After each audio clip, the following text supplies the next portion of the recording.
This is Unit 6, Radioactivity, GCSE Physics. Right, now radioactivity comes from radioactive substances, but all around us there is also radiation coming from lots of different sources, and we call that background radiation. And in general, that background radiation is something that happens quite normally and it doesn't harm us. So background radiation is a radiation all around us, and it is higher in some places than others, and it depends on the geology of the area that you're in. So here are some sources of background radiation. The largest source by far is radon gas, which is found in the atmosphere. Then you have rocks, and rocks like granite. In particular, Edinburgh, which is built, the castle in particular is built on granite. It would have a very high level of background radiation. The air itself would have radiation in it. Building materials have radiation. Even food has radiation. Our own bones have radiation. And cosmic radiation, which comes into our atmosphere from outer space, would also contribute to background radiation. There are other things like testing for nuclear bombs and things like that, which will contribute a little bit to your background radiation, but those things are very, very small in comparison to the other natural things which happen all the time. So if you're asked in an exam to give an example of background radiation, any of these examples is fine. It's probably best to maybe just learn off a couple like radon gas and rocks, or radon gas and rocks and soil, sometimes people will say. So your background radiation is higher where you're at. The higher up you are, the closer you are to the cosmic radiation which is coming in from the atmosphere.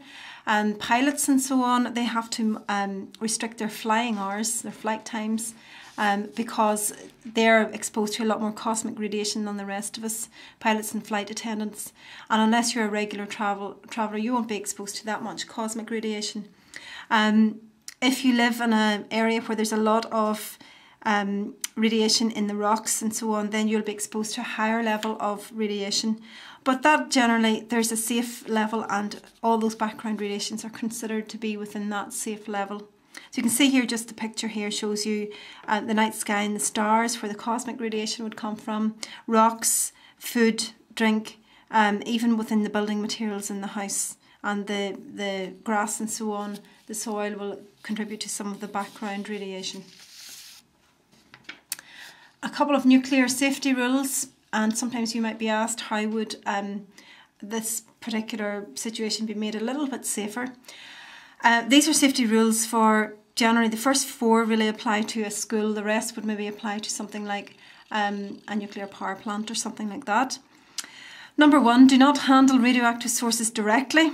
Use tongs or a robotic arm. We don't obviously have a robotic arm in school, but we would use tongs. And the reason is if you double the distance away from the radiation, you actually quarter the amount of radiation you get. So I'm just going to write that in there. So doubling the distance quarters the dose of radiation that you get, and then that quarters dose. So that makes a sense that you're not handling it directly. If you're using tongs, you're increasing your distance away from the radioactive source. So this is exactly the same then as question or number 2. Keep as far away as possible from radioactive sources. And that's the reason. It's actually called the inverse square law. And it means that if you double the distance away from the source, you quarter the amount of radiation that you get.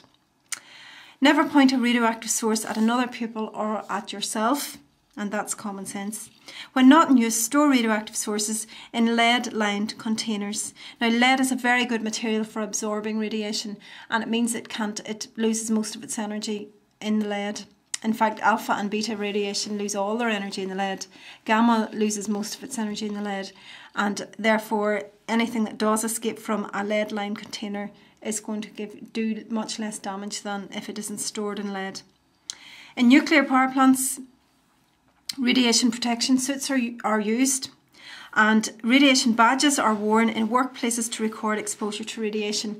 And this would also happen in places like hospitals, radiographers who are exposed to X-rays, and some people who also work with radiation in hospitals will wear radiation badges. They're just photographic film, which when it's exposed to radiation will blacken. So the blacker it is, the more radiation you've been exposed to. And you could lose your job or be suspended from your job if your badge